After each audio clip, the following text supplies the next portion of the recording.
Hi, it's Tim Constantine from the Washington Times, joined for America by David Bozell. Hey, David, how are Hey, you? Tim. How are you, buddy?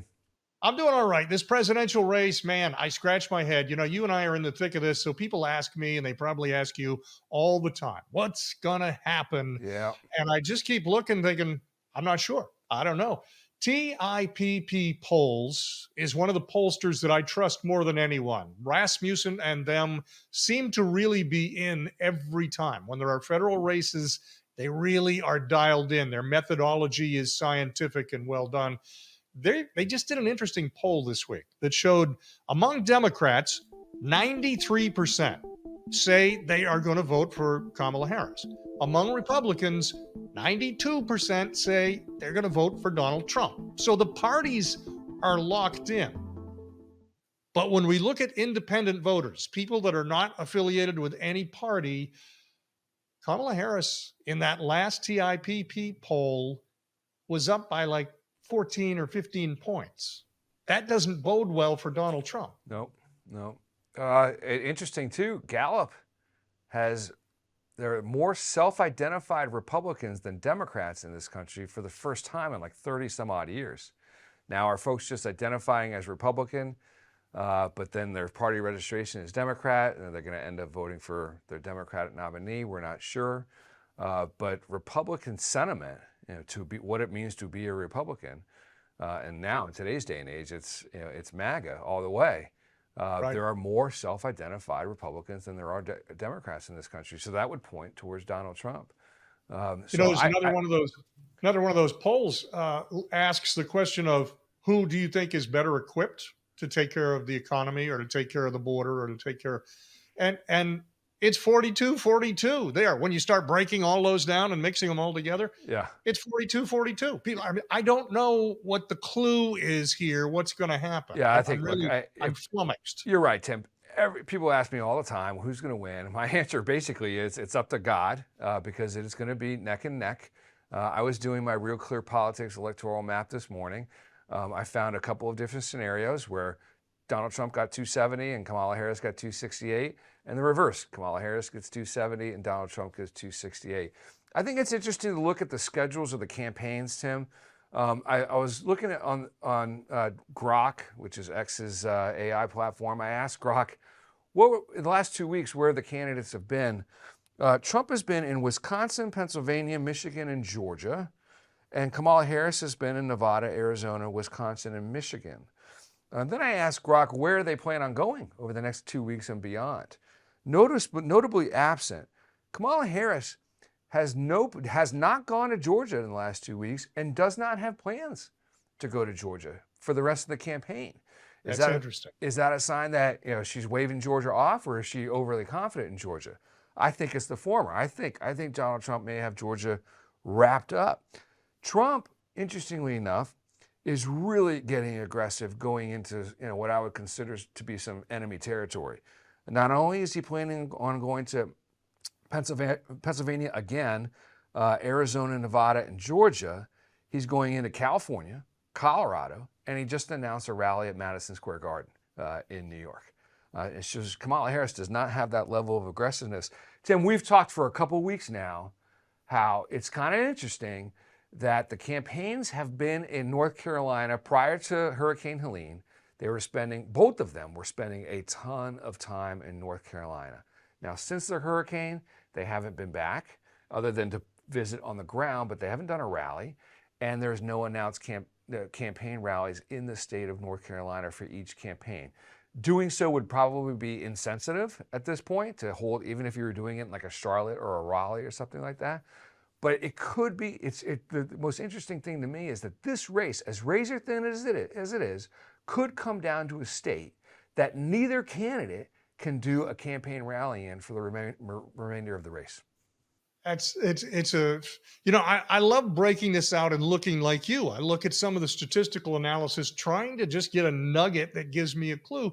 And there's a little tidbit here that going way back to I think like the Reagan Bush era, then when you have Michigan, Wisconsin, and Pennsylvania, they tend to vote as a cluster. Whichever way they go, they haven't gone the same way every year.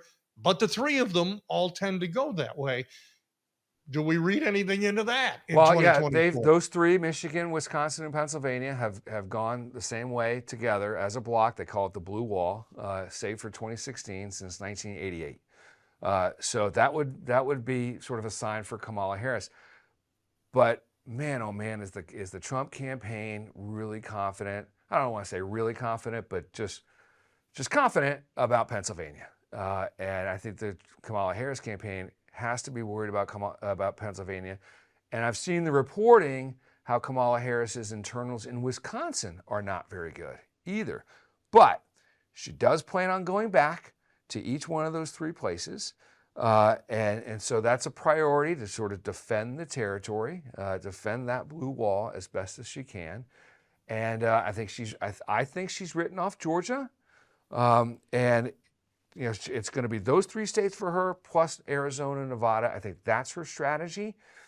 And I think Trump's strategy is to win back Georgia, win Pennsylvania, pick off either Arizona or Nevada, and it's anybody's ballgame in North Carolina. That is a total wild card at this point. It's a crazy thing. I think in 2016, Michigan had gone Democrat, Democrat, Democrat. In 2016, when Trump on game time decision, called audible on the line, said on the day before election day, let's go to Michigan tonight, and went and did a rally at like 10 p.m. on Monday night before election Tuesday, and ended up winning Michigan by, a half a vote. And I think if they influence, and it was brilliant because, of course, that was all the news the next morning as everybody woke up and was getting ready to go to work or go to vote.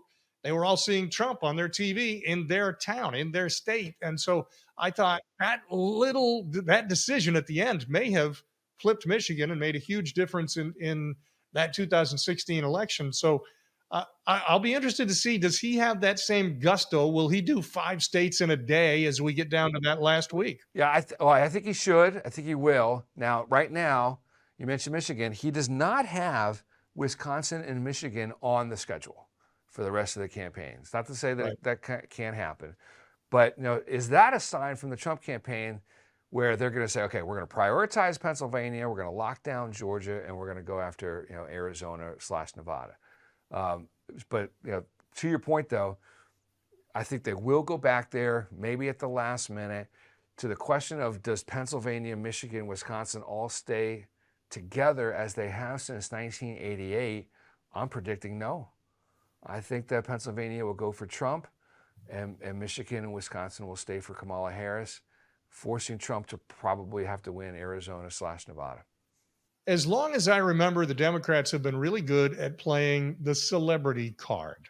Oprah Winfrey's a great example. Oprah Winfrey has a huge following. People love her. There's a certain segment of society that are locked in. If she says, read this book, they will read that book. So if she says, vote for somebody, it's pretty influential. Elon Musk is all in now for Donald Trump. It's very rare to have such a high profile person come out all in for the Republican candidate. Is that going to be any sort of difference? I think it will be. Elon Musk moves multiple needles at the same time across multiple industries, from space travel to on the ground vehicle travel, to everything in between, to AI technology. There are multiple sectors of capitalism that pay attention and hang on to every word. And I think, when you start combining, why are there more self-identified Republicans than Democrats? It's not because the Republican Party has done anything spectacular in the last 4 years, sans Donald Trump. I mean, they've just continued to spend what Joe Biden wants them to spend. They haven't planted their flag in any really meaningful economic or socially conservative way at all. It's not the members of the party that are doing it.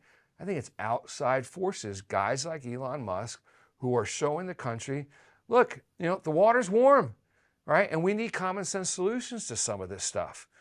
We need to have a border wall. We need to have low taxes. We're not going to have families if we could just continue what it means to be an American family. We're not going to have that anymore if we continue to go down these paths. So the fact that there's an outside Washington force broadcasting his public opinion in favor of Donald Trump, I think has certainly helped. I think it'll help on election day.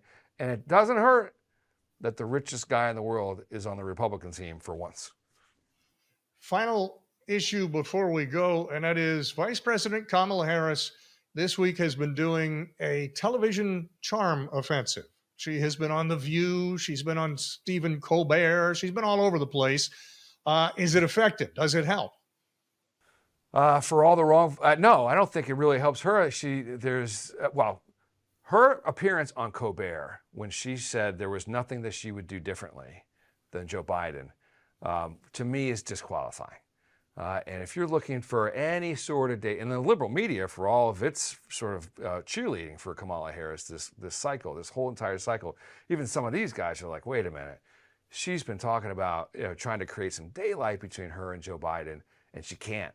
And then when asked, all their advertising themes have had the word change. Right. Oh, it's time for a change. We That's need right. to change. We need to look forward for change. That's right. I wouldn't do anything different. Joy and change, and let's go forward. Exactly right. And here she is, just put on the spot, and she doesn't want to do anything different. And couple that with the fact that Joe Biden is in the Oval saying, she was an instrumental part in everything that we did and everything that we passed. So I think those have hurt her. I listened to her interview on Howard Stern. Again, I haven't watched it, but the audio, not bad. She seemed personable, and she seemed normal. And you almost wish I could feel like if I'm a Democrat campaign operative, I'm like, why? Where is that Kamala Harris every single day? I thought she was pretty good on Stern, and maybe that was Stern getting it out of her.